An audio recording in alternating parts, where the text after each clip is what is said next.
안녕하세요. 김영로 TV의 날짜 이야기입니다. 오늘은 6월 4일이 되겠습니다. 6월 4일 하면은 뭔가 이 총칼 이런 무력에 의한 그런 사건이 있었던 그거와 관련된 그런 날이 아닌가 이런 생각을 해봅니다. 뭐 보훈의 달 자체가 이제 뭐 나라를 지키기 위해서 이제 전사를 하거나 뭐 순국을 한 대부분 이제 외국과의 전쟁, 그 다른 나라와의 전쟁, 우리 같은 경우는 이제 6.25 전쟁이지만 그런 걸 통해서 인제 유명을 달리한 분들을 기리는 날이기 때문에 뭐 총과 칼이라는 게 이게 머리에 떠오르지 않을 수가 없습니다. 근데 오늘 6월 4 일도 이제 그거와 관련이 있네요. 근데 이제 물론 이게 우리나라에 있었던 사건은 아닙니다. 6월 4 일. 뭐 여러분들 아주 어 잘 아실 거예요. 우리나라에 있었던 사건은 아니지만 우리나라에도 많은 영향을 미치고 관심을 끌었던 그런 이제 사건이죠.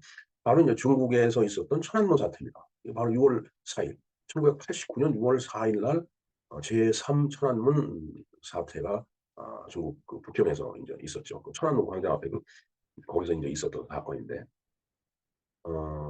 물론 우리의 추미애 관심을 그때 인제 끌었었습니다. 제 기억에도 그때 뭔가 TV 화면에서 보니까 중국 지도를 그려 놓고서 뭐 이 군대가 어디서 출발해서 어디로 가고 뭐 막 이런 그림이 있었던 것 같아요. 그냥 추정을 한 거죠.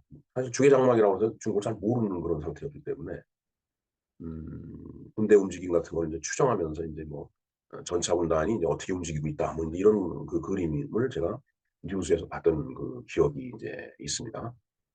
자, 천안문 사태가 1 차, 2 차, 3 차에 걸쳐 갖고서 인제 1989 년에 이제 세 번째 사태가 있었는데 이 천안문 사태가 그 1-2 차 사 1-2-3 차가 어떤 이제 의미를 갖고 있는지, 그리고 이제 특히 인제 우리한테 영향을 많이 이제 끼칠 수 있었던 것이 바로 3차 천안문 사태인데 삼 차 천안문 사태가 어떻게 시발이 돼서 어떻게 진행이 됐는지, 그리고 어떤 결과를 초래했는지에 대해서 우리가 한번 알아보도록 하겠습니다. 자, 그리고 오늘은 바로 무고한 어린이 희생자의 날이 되겠습니다. 물론 이것도 우리나라에 있어서 이야기는 아닙니다. 세계 무고한 어린이 희생자의 날인데 이게 중동에서는 인제 이스라엘을 둘러싼 중동 여러 국가 분쟁이 인제 심했죠. 뭐 요즘도 뭐 그런 분쟁이 인제 뭐 없지 않아 있지만은 옛날에는 참 이스라엘과 팔레스타인 사이에 뭐 참 엄청난 갈등과 서로 전투를 벌이는 그런 일이 인제 있었습니다. 그래서 이스라엘에 의해서 팔레스타인이나 레바논 쪽에 있었던 이제 갈등에 의해서 뭐 포를 쏘고 뭐 총을 쏘고 하다 보니까 그런 거에 의해서 인제 어린이가 무고하게 희생이 됐던 거예요. 뭐 비록 적군이지만은 그 적국의 어린아이들은 아무런 죄가 없잖아요. 그러니까 그런 어린이들이 무고하게 죽거나 숨져가는 일이 없도록, 희생당하고 그냥 부상당하고 하는 일이 없도록 이제 그런 어 어떤 어린이에 대한 어떤 보호라고 할까? 그걸 추구하는 이제 그런 날이 이제 되겠습니다. 자, 그래서 이번 영상에서는 천안문 사태와 무고한 어린이 희생자를 위한 그런 우이도의 날에 대해서 우리가 한번 알아보도록 하겠습니다.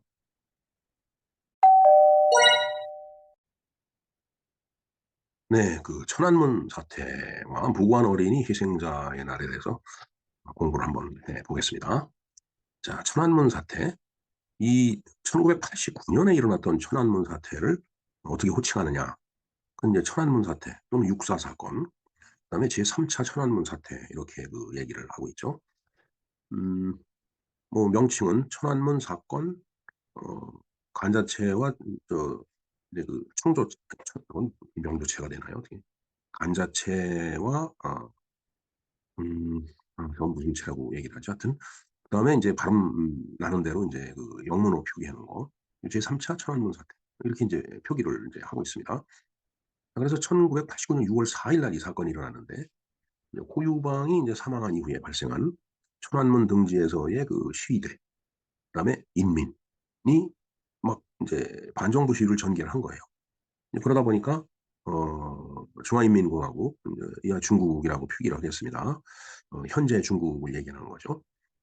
그러나 지금 현재 중국은 시진핑이 집권하고 있지만은 이때 당시에는 인제 등소평이 인제 실권을 쥐고 있는 상태에서 인제 후유방이 어 그 대표자로 인제 있었던 당장 서기라고 하나요? 네. 있었던 그 이제 그때 당시 상황입니다. 그러니까 인제 등소평이 개혁개방을 인제 부르짖었기 때문에 개혁개방 정권이라고 얘기를 할 수 있겠죠. 예. 그래서 인제 유혈로 인제 이 시위를 갖다 진압을 인제 했죠. 진압한 그 사건인데 저도 그 기억이 납니다. 1989 년에 그 한 사람이 비무장 상태에서 와이셔츠를 입고 있었던 것 같아요. 그 탱크 앞에서 혼자 딱 그 인제 탱크에 맞서 갖고서 인제 있었던 그 사건. 아마 세계적으로 그 뭐 기자들 그 상을 받을 정도 받았나 모르겠습니다. 하여튼 그런 그 유명한 사진이죠. 여러분들 보신 기억이 날 겁니다.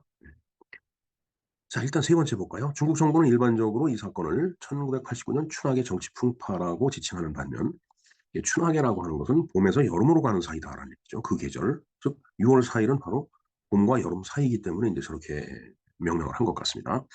비판적인 반체제 세력 및 서방 세계에서는 천안문 광장 저항 시위 또는 천안문 광장 도살, 89년 민주운동이라고 인제 호칭을 하고 있습니다 지금. 근데 인제 워낙 그 강압적으로 통제를 하고 그런 표현을 못 쓰게 하다 보니까 이제 중국에서 그 인터넷에서는 인제 은어로 인제 사용이 되고 있죠.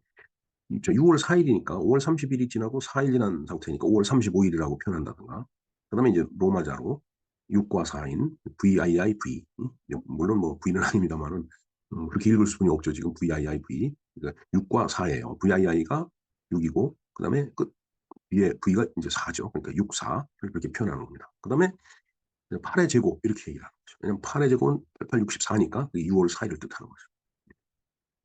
이렇게 그 인터넷상에서는 이제 은어로 사용이 되고 있다라는 말씀을 먼저 드리고요. 자, 이 천안문 사태의 인제 배경이 인제 됐던 것은 음 뭐 앞에서 잠깐 나왔지만은 사실은 천안문 사태가 인제 세 번째 이 3 차라고 지금 얘기를 했잖아요. 그러니까 1 차는 1919 년에 일어났었던 오사운동의 그 결과라고 봐야 되겠죠. 1차 세계 대전이 끝나고서 인제 어 그 동맹국들이죠.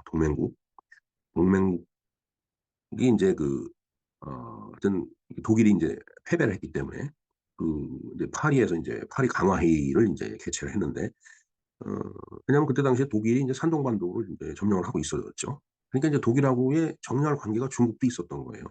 그런데 파리 강화 회의를 끝나고 나니까 이게 뭐 중국은 헛되기고 일본이 다 좋은 걸 다 가져가는 그런 상태로 인제 파리 강화 회의가 인제 마무리가 돼 가니까 중국 사람들이 인제 화가 났죠. 그래서 인제 일어난 그 시위가 바로 1919 년에 제1차 천안문 사태가 되겠습니다.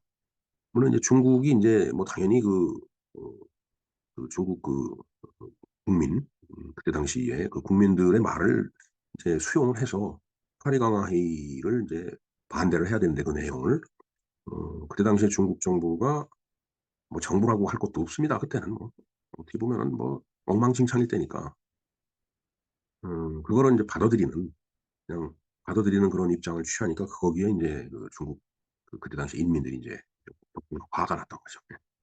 그다음에 1976 년에 이제 문화대혁명이 인제 끝나고서 인제 이 문화대혁명이 정말 이건 중국에 아무런 실익이 없었던 허접한 그런 '씨알데기 없는 운동이었다.'라고 해 갖고서 인제 시위가 일어났었죠. 그게 제2 차 천안문 사태입니다.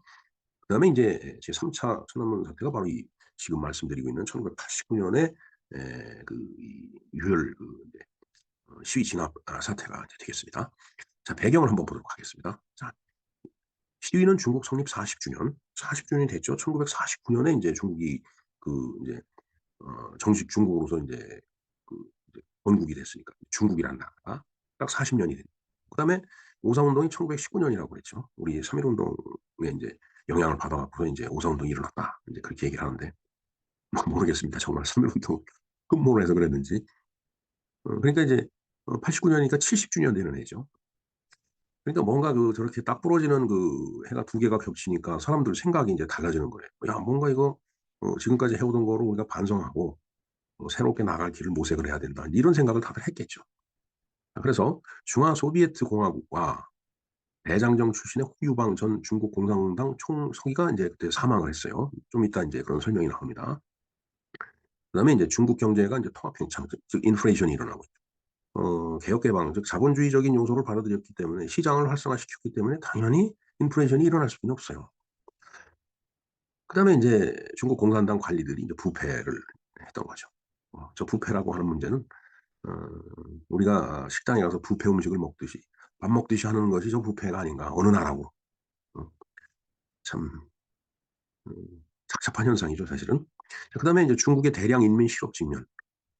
개혁 개방을 하다 보니까 인제 뭐 당연히 실업자도 나타났을 겁니다. 그것도 인제 워낙 땅덩어리가 크니까 인구도 많고 그러니까 실업이 한번 발생이 되면 대규모로 인제 발생이 되는 거예요. 그러니까 저런 거를 보면은 인제 불안을 느끼죠. 미국 같은 경우도 1930 년대에 그 경제 대공황 때 인제 그런 현상이 있었잖아요. 네. 그다음에 인제 소련 공산당 개혁파 고르바초프가 인제 방중을 했죠, 저때 당시에.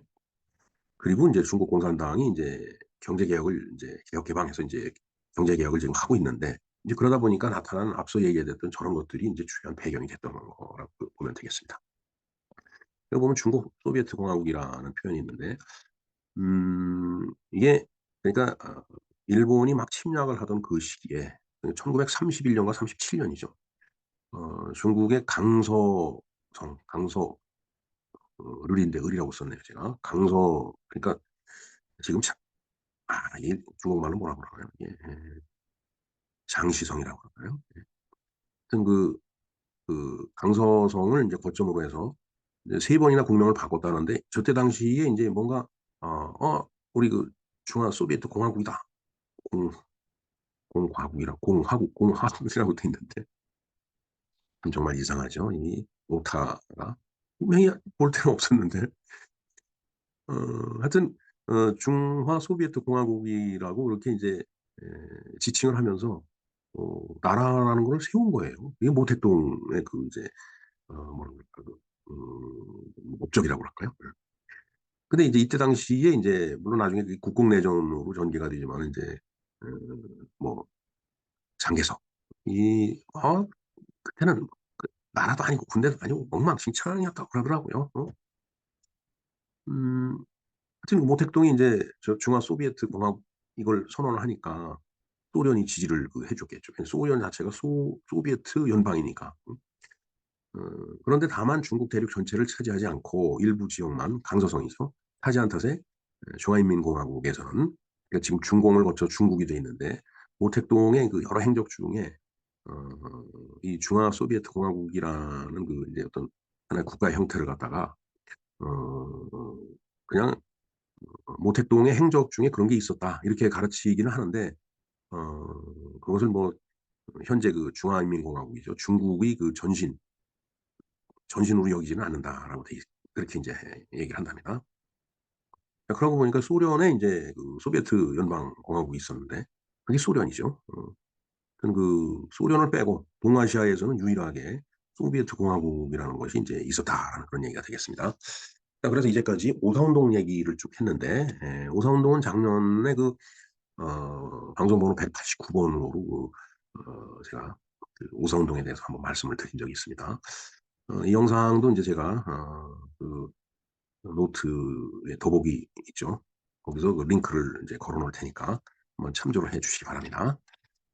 자 그래서 인제 이게 4월 15 일이 됐어요. 4월 15 일 그해 8월 89년 4월 15 일이 됐는데 이때부터 인제 학생 시위대가 인제 항의 운동이 인제 일어난 거예요. 그래서 인제 6월 이제 3 일까지 이렇게 가는데 6월 3일 저녁부터 4일 새벽까지 천안문 일대에는 중국 군대와 전경 시위대가 충돌한 뒤 6월 유혈 사태까지가 인제 빚어졌다라는 얘기예요.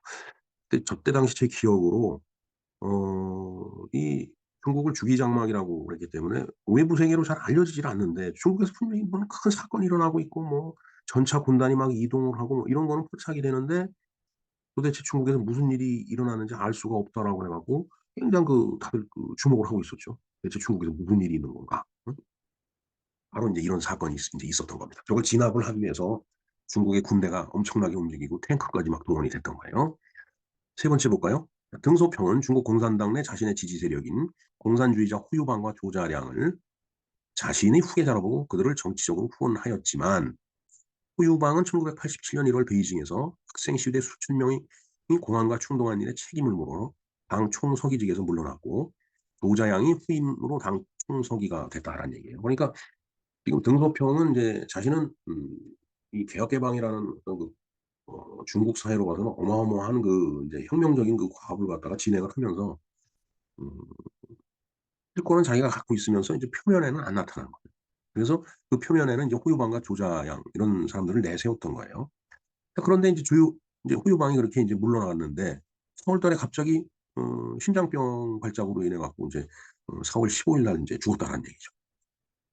뭐 사실 사태가 정치적인 사태가 저렇게 되니까 얼마나 진짜 가슴 졸이고 조마조마했겠어요. 그러니까 건강이 나쁜 사람은 이런 때 쓰러지게 돼 있어요. 모든 정치가들이 어 엄청난 그 스트레스 압박을 받을 때 다 인제 저런 현상이 종종 일어나죠. 예.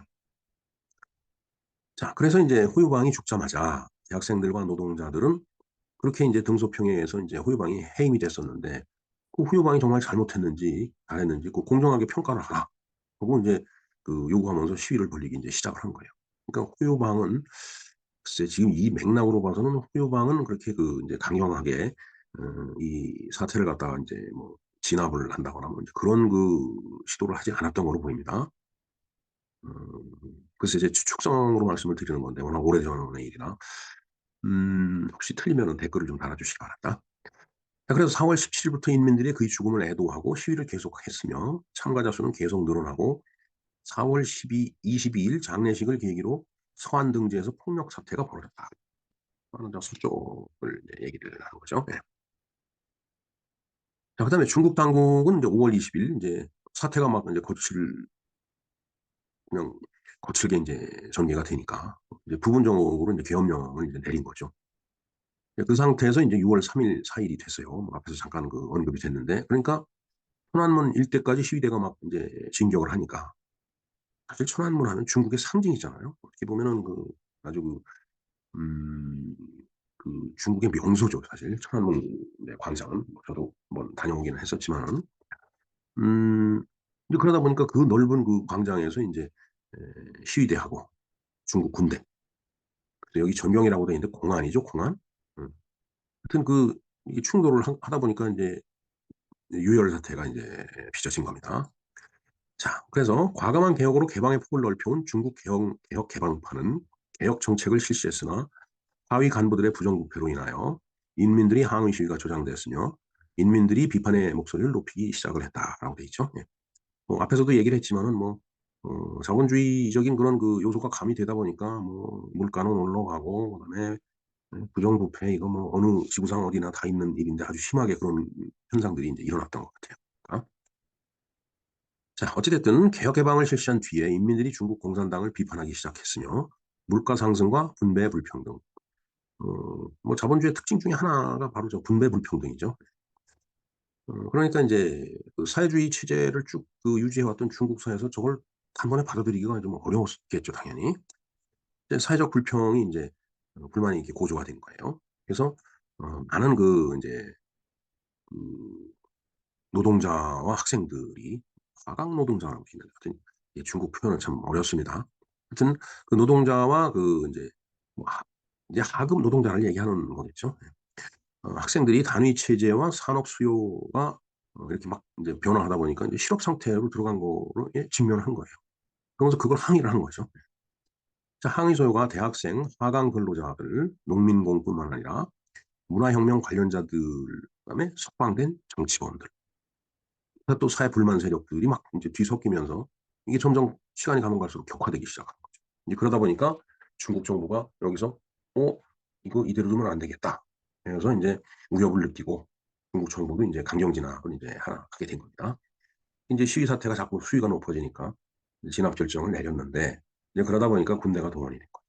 탱크가 막 들어오고 그래서 아까 말씀드렸죠. 탱크 앞에서 어떤 와이셔츠를 입고 양복을 이렇게 들었던 것 같아요. 그 사람이 인제 에 맨몸으로 탱크에 맞섰던 그런 장면이 그때 당시에 연출이 됐습니다. 자 병과를 지금까지 말씀드린 걸 좀 날짜별로 한번 쭉 정리를 한번 해 보죠. 자 4월 15일 날 호유방이 사망을 했어요. 그다음에 학생, 농민, 노동자 인민영웅 기념비로 인제 행렬이 인제 있었고 4월 17일 날 대학생 수백 명이 천안문 광장에서 시위를 했어요. 그다음에 20 일까지 부경시 학생 자치연합회 등 시위대로부터 시위가 점점 확대가 됐다라는 얘기죠. 4월 20일 랴오방, 호유방이죠. 후이방 장례식에 서한에서는 군중 300여 명이 10여 대의 차량에 불을 지르고 성정부를 습격하고 공농과 연합해. 공농이라고 하는 것은 이제 이 어 그 뭔가 이렇게 딱 두드려 맞추면서 뭔가 제품을 만드는, 그러니까 공업에 관련된 인제 사람들이고, 그다음에 농사 짓는 사람.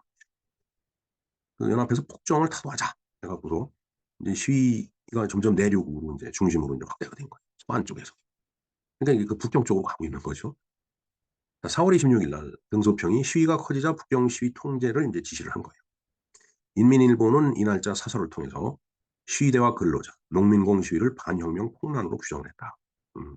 뭐 인민일보라고 하는 것은 그 중국 정부를 대변하는 그런 관영 그 매체이기 때문에 인제 그 입장을 그대로 인제 전하게 된 거죠. 자, 4월 27일 날 북경시 대학 임시학생연합 주최로 각지 대학생 5만에서 10만 명이 가두시를 벌였다. 몇백 명에서 시작된 게 5만에서 10만 명으로 인제 됐네요. 저 정도면은 엄청난 인파가 모이는 겁니다. 그때 인제 "반관료, 반부패, 그다음에 청렴한 공산당 만세." 고 등을 인제 외쳤다라고 해요. 뭐 반관료 좋고 반부패 좋은데 청렴한 공산당. 그 공산당은 또 두둔을 했네요, 시위대들이. 자, 그다음에 5월 4일 날 조자양이죠, 조지양. 5.4 운동 기념 발언으로 이제 또 시위가 확대가 된 거죠. 뭐 5.4 운동이라는 게 그때 당시에 뭐 그때 중국의 자존심을 그 세우기 위해서 일어났던 그 운동인데, 이럴 경우에는 정말 인제 기름을 붓는 식으로 인제 작동을 하게 되죠. 5월 13일 날 근데 고르바초프가 등소평하고 인제 회담을 인제 하는 걸로 돼 있습니다. 그게 소식이 들려왔죠. 그래서 학생, 농민, 노동자 3천 명이 천안문 광장에서 무기한 단식 농성을 인제 시작을 했어요. 고르바초프 소련을 대표하는 사람이니까 "너도 봐라." 인제 이런 식으로 인제 했겠죠. 자, 그래서 5월 16일, 5월 16일 우리나라에서 특별한 의미를 갖고 있죠. 중앙판공청, 공무원 판공청, 관청 이름을 저렇게 표현을 하는 것 같습니다. 자, 고르바초프의 애칭이죠. 고르비와 회담을 개시를 하는데 시위대 보고 자제를 좀 해 달라 부탁을 한 거죠. 그게 쪼끔 뭐 인제 잠잠했을 거라고 봅니다. 5월 20일 날 조자양 온가보 인제 원자바오입니다. 어 원자바오 온가보와 단식 농성장을 방문을 해서 시위를 자제해 달라고 또 전달을 하고, 이제 그러면서 인제 공식적으로 계엄령이 인제 내려지면서 북경 시내의 인제 대중교통 수단이 막 통제가 되기 시작한 거예요. 이제 저러다 보면은 인제 시위는 격화가 되지만은 교통수단이 마비가 되면은 사실 시위대도 움직여야 되는데 움직이지 못하니까 좀 사태를 통제하기가 쉬워지죠, 당국에서는. 자, 5월 20일 일에서 6월 3일 일까지 북경시 여러 지역에서 뭐 천안문 일대 뭐 막 시위가 인제 격해지니까 계엄령을 선포를 한 겁니다. 그러니까 인제 더 크게 충돌을 하게 된 거죠. 그래서 인제 그 사태의 그 인제 정점이 바로 이 6월 3일 6월 4일 이제 새벽에 인제 정점을 인제 에 이르게 되죠. 상황이 막 악화되니까 새벽 1시 반에 긴급 통보를 해서 시위대들은 대부분 광장을 빠져나갔는데 어 그 뭐 계엄령을 선포하면서 뭐 이 군대가 들어와서 뭐 막 이제 시위 진압을 하니까 막 통지를 한 거죠. 그래서 빨리 빠져나가라고. 잘못하면은 이제 다칠 수가 있으니까. 그래서 많이 빠져나갔는데 그럼에도 불구하고 밤 3 시경인데 수천 명이 천안문 광장에서 중화 소비에트 공화국의 인터내셔널가를 부르면서 해산을 거부를 했다는. 자, 인터내셔널가는 그건 인제 공산당 가죠. 공산당 노래. 그러니까 저 상태에서도 시위를 하면서도 그 공산당이라는 공산 사회주의 체제라고 하는 걸 그렇게 크게 부정을 안 했던 것 같아요. 오히려 개혁 개방에 반대를 해서 그걸 더 옹립하려고 그랬던 거 아닌가 하는 생각이 듭니다. 그래서 인제 새벽 4 시가 됐어요. 그러니까 중국 정부가 어 이제 계속 시위대하고 인제 계엄군하고 충돌을 하니까 진압 명령을 내려 갖고 이제 본격적으로 인제 진압 작전을 개시를 해서 인제 시위대를 인제 해산시킨 거죠. 뭐 사실 군부가 본격적으로 진압을 한다라면은 뭐 사실 참 휘 그 진압 기구를 들고 뭐 그걸로 사람을 때린다든가 그러면 견딜 수가 없죠, 사실은. 하여튼 그런 식으로 해서 인제 끝이 난 겁니다, 6월 4일 날. 그래서 이게 6.4 사태예요. 우리나라에는 6.3 사태가 있는데 바로 어제가 6.3 사태였죠. 예. 자, 그래서 인제 사망자 수를 한번 보도록 하겠습니다. 뭐 출처가 여러 군데 있다 보니까 사망자 수가 추정하는 게 다 달랐어요. 그래서 소련에서는 인제 그때 당시에 한 10,000여 명이 죽었다. 나토에서는 한 7,000명 정도 죽었다.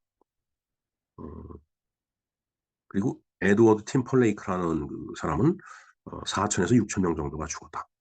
그러나 확실히 아는 사람은 아무도 없다. 그런 단서를 인제 붙였겠죠. 사실 솔직한 얘기가 시위가 그 베이징 시내 전역에서 아니면은 뭐 다른 도시까지 막 번진다라면은 거기서 사람이 예 죽게 되는 경우에 그걸 취합한다는 건 사실 불가능하죠. 그걸 누가 어떻게 취합을 하겠어요. 그러니까 자꾸 추정을 하는 겁니다. 그러니까 뭐 예를 들어 한 10 명이 쓰러졌어도 뭐 아파서 막 뒹굴고 뭐 아니면은 뭐 죽어 갖고서 시체로 막 나뒹군다라면 그게 더 크게 보이겠죠. 그러니까 뭐 10,000명 막 이렇게 인제 되는 거예요. 자 37,000명 이상이 사망을 했다. 실종자 비밀처형 의료 중위 거부자를 제외를 하고서 그랬다. 인민해방군 탈영자가 관리들 사이에 기록된 문서가 떠돌았다라고 인제 증언을 하고 있는 이 얘기는 그 인민해방군에서 그 관리들이 뭔가 조사를 해 갖고 이제 기록한 문서가 인제 있었는데 그걸 "탈영자가 봤다."라고 증언을 하는 건데 그것도 확실히 믿을 수는 없겠죠. 그래서 공식적으로 6월 4일 날 새벽에 "2,600 명이 인제 사망을 했다."라고 중국 적십자사에서 인제 그 얘기를 했네요. 익명의 한 적십자사 관리는 약 5천 명이 사망하고 3만 명이 부상했다라고 추정을 했는데 이제 나중에 또 그걸 또 부인을 했대요. 그다음에 이제 국제 앰네스티 및 몇몇 시위 참가자들이 주장에 따라서 1천 명 가까운 사람들이 사망했다고 타임지에 인제 이제 기재가 된. 그다음에 인제 앰네스티의 다른 증언들에 의하면 수백 명의 사람들이 사망했다라고 추정을 합니다. 점점 숫자가 줄어드네요. 자 300에서 1,000 명이 사망했다라고 서방 외교관들이 얘기를 했고 그다음에 뉴욕 타임즈와 니콜러스 디 크리스토프에 의하면은 400에서 800 명이 사망했다. 그는 병원 직원들과 의사 관리로부터 수집된 정보를 기초로 수치를 작성했다라고 밝혔다. 그다음에 인제 기밀이 해제된 NSA 문서에 따르면은 180 명에서 500 명이 사망을 했다. 사태 초기에 피해자 수치들을 참조를 했다. 뭐 어찌 됐든 NSA 문서에는 뭐 국가안전 무슨 뭐 그런 기구겠죠. 180에서 500 명이라고 얘기를 했고 그다음에 인제 어 중국 정부가 발표를 한 것은 241명 사망을 했고 군인 포함해서 7천 명이 부상을 했다. 그다음에는 인제 이게 인제 시간이 가면서 인제 정확한 그 숫자가 밝혀지는 거겠죠. 2006년 말까지 그러니까 89년 일이니까 한 6-7년 동안 계속 인제 어 저런 그 사망자 수가 업데이트가 됐겠죠. 186 명의 사망자 신원이 확인됐으나 전체 피해자 수의 극히 일부분이라고 주장한다. 천안문 어머니. 뭐 그들은 또 그렇게 주장을 할 겁니다. 뭐 왜냐하면 정확하게 뭔지 알 수 있는 그런 게 없으니까. 천안문 어머니에는 이 명단에 사퇴 후에 자살자들까지 인제 포함을 시켰다. 고렇게 인제 음 주장을 그 인제 했다라는 얘기네요. 자 그런 걸로 봐서는 이제 처음에 인제 뭐 10,000 명 뭐 20,000 명 30,000 명 얘기하던 것들이 지금 이제 뭐 한 200명 정도 그렇게 줄어들었는데 사실 200 명이 죽었다고 하더라도 많이 죽은 거죠 사실은.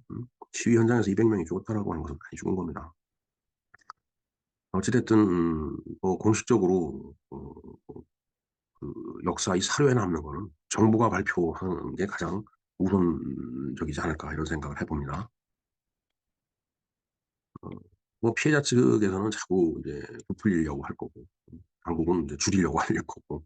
예 그러나 뭐 정확한 것은 당국에 의해서 조사되는 게 가장 정확할 거라고 봐요. 근거를 갖고서 인제 그 숫자를 파악을 할 테니까. 자 그다음에 인제 이 천안문 사태의 영향을 한번 보도록 하겠습니다. 사건 이후에 서양 세계와 서방 세계죠. 외교 관계가 악화되었습니다. 뭐 당연히 악화되겠죠. 등소평은 인제 뒤에서 무너져 있지만 실권자였기 때문에 새로운 후계자를 또 물색을 인제 했어야 뭐 당연했던 거죠. 자 그다음에 보수파의 압력으로 등소평은 권좌의 중심에서 물러났고 그가 추진했던 중국의 개혁 개방 정책들이 하나둘씩 뒤집혔다. 여기에 인제 제동이 걸리는 거죠. 뭐 아무래도 이 상황으로 봐서는 그 등소평이 인제 개혁파고 그렇지 않은 사람들이 보수파죠. 네. 시위 혼란을 확대시킨 혐의로 조재양 총서기가 중국 공산당 정치 무대에서 나오면서 연금에 처해졌고 중국 공산당의 개혁 개방 노선은 한동안 지체가 되었다. 그다음에 이제 2년 뒤인 1991년 문혁파의 전 지도자이자 중공 청년 세력이 오랜 지도자로 있었던 4 인방 강청이 복권을 포기한 채 결국 연금 상태에서 자살을 택했다. 강청이 이제 모택동 부인이라고 그랬죠. 그래서 인제 이때 등소평이 우도 경계해야 되지만 주로는 좌를 더욱 경계해야 된다. 이 얘기는 우가 개혁파였겠죠. 그 등소평 입장에서 봤을 때는. 그리고 좌는 보수파였다라고. 보수파를 더 경계를 해야 된다라는 요지의 연설을 남기고 베이징을 떠나면서 군과의 유대 관계를 공고히 끊어. 아무래도 군하고 관계를 잘 가져가야 되겠죠. 뭐 군이 인제 뭐 틀어지면 안 되니까. 뭐 권력은 총구에서 나온다는 말이 있잖아요. 예.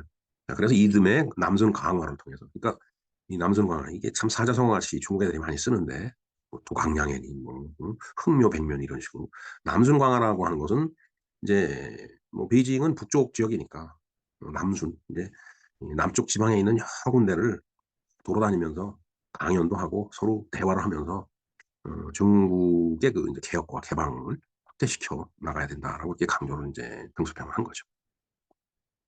자 그다음에 인제 조자양의 후임으로 인제 강택민이 인제 승계를 했죠. 장쯔민이라고 장쯔민. 우린 장쯔민으로 많이 기억을 하고 있을 겁니다.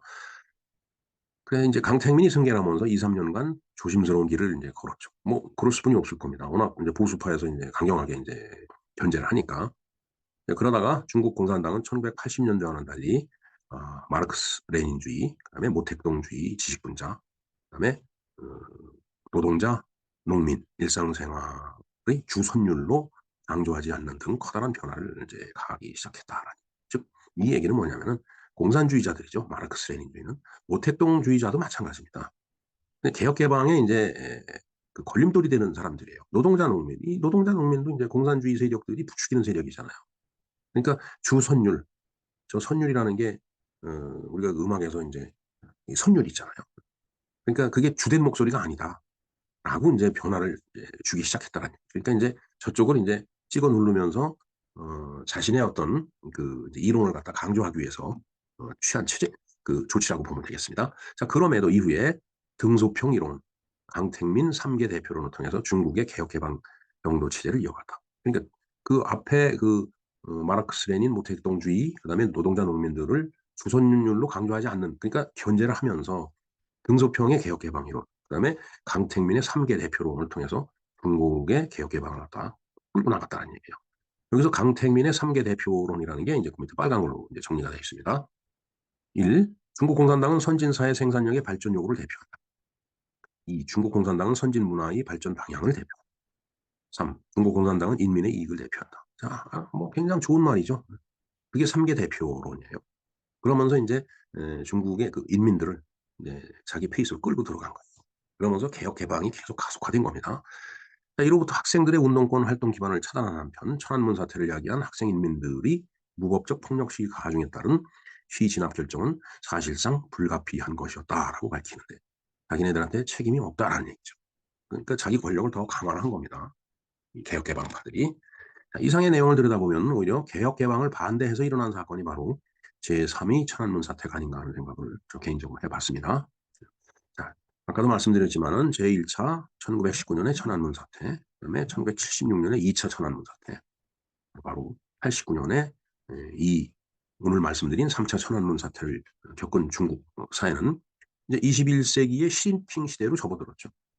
과연 이 시진핑은 어떻게 중국을 끌고 나갈 것인지 뭐 시진핑은 중국 굴기 해 갖고 등소평이 내줬던 도강량에 그러니까 빛을 감추고 있다가 "역량이 됐을 때 너를 내세워라."라고 얘기를 한 건데 그게 도강량이죠. 그런데 어 시진핑이 중국 굴기를 그 내세웠어요. 시진핑은 인제 '그때가 됐다.'라고 생각을 판단을 한 거라고 보여집니다. 이제 그러다 보니까 인제 미국하고 인제 충돌이 생길 수밖에 없죠. 근데 제가 봤을 때는 미국도 그 이 바이든 지금 대통령 민주당 정부 그다음에 딥스테이트 뭐 이런 그 일련의 그 어떤 보이지 않는 세력들에 의해서 어 미국도 썩어 문드러져 가는 사회가 아닌가 하는 그런 생각을 해 봅니다. 자 지난 4월 11일 날 연세대학교 학군단 소강당에서 연무 포럼 원례가 있었습니다. 물론 제 개인적으로 참여하고 있는 그 포럼이지만은 이춘근 박사가 인제 초청 연사로 인제 되어와서 그때 그런 얘기를 하더라고요. 뭐 이 얘기는 많이 알려져 있는 사실입니다. 즉 "1 인당 GDP가 어느 정도 올라서면은 사회가 민주화된다."라고 돼 있죠. 음 그래서 지금 그 중국의 그 인구 구조가 더군다나 뭔가 그 단지 형태를 인해서 이제 호리병 같은 그런 구조가 되어 있습니다. 그래서 생산 가능 인구가 어떻게 보면은 이제 줄어들어서 앞으로 그 세대가 어떻게 될지 미래가 불투명하다라고 하는 그런 얘기를 했습니다.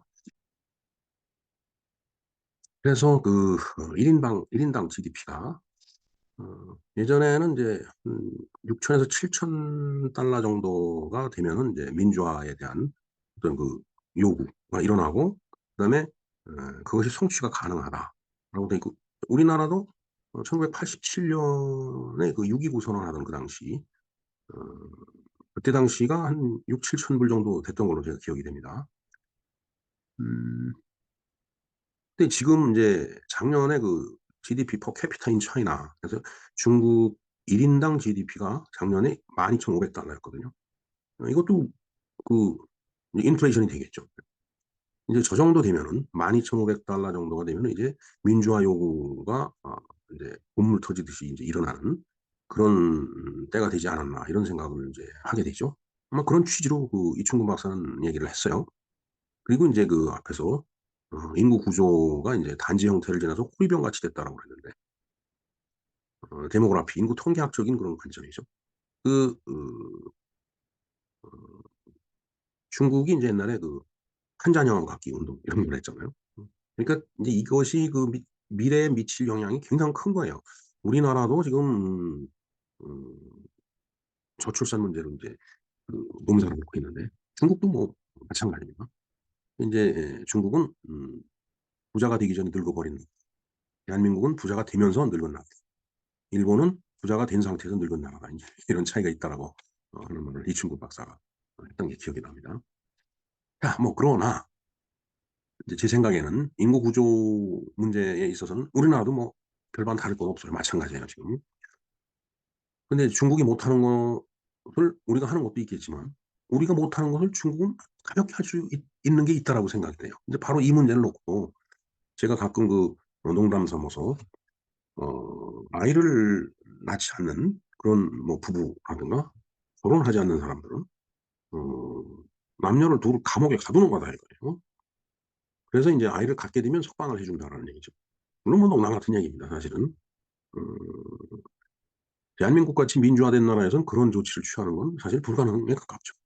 그러나 중국 사회는 가능할 수도 있어요. 워낙 공산당 체제가 뭐 우리가 못한 일을 가볍게 그렇게 인제 해결할 수도 있다라는 그런 생각을 한다라면은, 물론 뭐 중국이 꼭 그렇게 한다는 것보다도 이제 그렇게 비유를 해서 우리가 문제 해결하는 방법이 양 나라가 다를 수 있다라는 그런 얘기죠. 예. 뭐 어찌 됐든 인제 중국이 이 12,500 달러 정도가 됐으면은 민주화를 요구하는 정말 요구가 보물 터지듯이 일어날 건지 좀 지켜봐야 될 것 같습니다. 글쎄 제 생각에는 쉽지는 않을 것 같아요. 워낙 통제된 사회이기 때문에. 대한민국이 이 1987 년에 음 그렇게 그 민주화 요구에 이제 정치 권력이 인제 동의를 했던 것이, 대한민국 체제가 민주주의 국가 체제였기 때문에 이게 다 가능한 겁니다. 사실은 뭐 중국도 많이 개혁 개방이 되기는 했지만은, 뭐 예를 들어서 북한 같은 사회에서는 1 인당 GDP가 저렇게 돼도 쉽게 실현될 것 같지가 않다라는 생각이, 그게 제 생각입니다. 네. 뭐 입증된 건 아니지만은 저는 그런 생각을 해 봅니다. 자, 이렇게 우리가 천안문 사태에 대해서 우리가 알아봤습니다.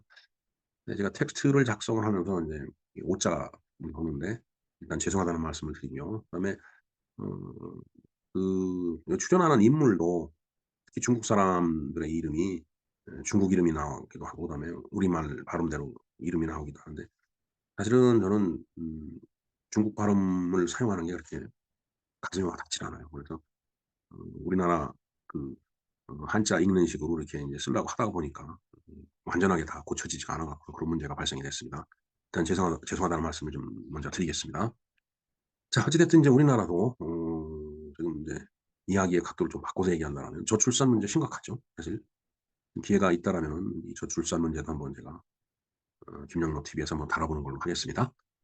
자, 여기 지금 한 험악하게 생긴 동물이 폭탄을 싣고 있는데, 이 저출산, 고령화 이런 문제들, 또 민주화, 다 폭탄 같은 얘기들입니다 정말. 자, 그다음 오늘 "침략으로 인해서 무고한 어린이 희생자들을 위한 날이다."라고 돼 있죠. 음 그래서 인제 침략이라고 하는 것이 이제 다른 나라가 인제 어느 한 나라를 이렇게 침공에 들어가서 전쟁을 벌이다가 보면은 가장 먼저 희생당하는 그 사람들이 여성과 그다음에 어린이죠. 예.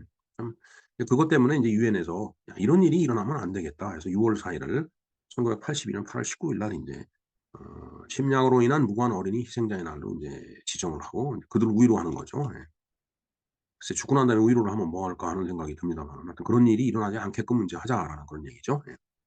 원래 1982년 레바논 전쟁의 희생자들에게 초점을 맞춘 것이지만 이날의 목적이 정신적, 신체적, 정서적 학대의 희생자인 전 세계 어린이들이 겪는 고통을 인정하는 것으로 의미의 범위가 넓어졌다는 얘기네요. 이날은 아동의 권리를 보호하려는 유엔의 약속을 확인시켜 주는 것으로 1982년 8월 19일 유엔 총회 제31차 전원회의에서 유엔 결의안 2-7/8로 침략으로 인해서 무고하게 희생당한 어린이들을 기념하는 날로 정한 것이며 이는 이스라엘의 침략 행위로 희생된 수많은 무고한 팔레스타인과 레바논의 어린이들을 기념하기 위한 것이다. 네. 뭐 이스라엘도 살아남기 위해서 인제 그런 침략 전쟁을 인제 벌이는 거죠. 예. 참 국경을 맞대고 있으면 전쟁을 할 수밖에 없어요. 뭐 음 우리나라도 마찬가지입니다. 국경을 맞대고 있는 나라가 제일 크게 맞대고 있는 나라가 중국이죠. 그다음에 인제 소련 약간 있고 뭐 몇십 킬로 정도 되겠죠. 그다음에 인제 바다 건너에 일본이 있고 또 태평양 건너 미국이 있는데 미국 같은 나라는 영토 욕심은 없어요. 뭐 침공을 해 온다 이런 거는 거의 그 희박한 얘기가 되겠습니다. 자 뭐 그뿐만 아니라 만취 운전자가 차를 운전하고 가다가 인제 어린아이를 치었다. 그러면 그것도 무고하게 희생당한 어린이에요. 만취 운전 참변 9살 서양 오빠 아직 연락조차 없다. 음 참 이런 무고한 희생도 있어서는 안 되겠다라는 말씀을 드리고 싶습니다. 자 아까도 말씀드렸지만 저출산 시대죠. 정말 아이를 안 낳는 그런 시대인데 미래의 동량이 될 우리의 어린아이들이 그렇게 무고하게 우리에게 전쟁터는 당장은 없지만 어 뭐 그런 일이 일어난다라면 또 무고하게 어린이들이 가장 먼저 희생을 당할 것이고 그다음에 이런 만취 운전자한테 참변을 당하는 경우는 있어서는 안 되는 그런 매국행위나 다름없는 그런 행위를 우리가 절대로 배제를 해야 될 것이라고 생각합니다. 예 지금 토끼가 그 새끼를 아주 그냥 애틋하게 안고 있죠. 예. 이렇게 어린아이들을 보호해야 된다라는 그런 뜻에서 제가 저런 이모티콘을 한번 올려 봤습니다. 자 오늘 이상 두 가지 이슈죠. 천안문 사태, 무고한 어린이 희생에 대해서 봤습니다. 김영로 TV의 날짜 이야기였습니다. 감사합니다.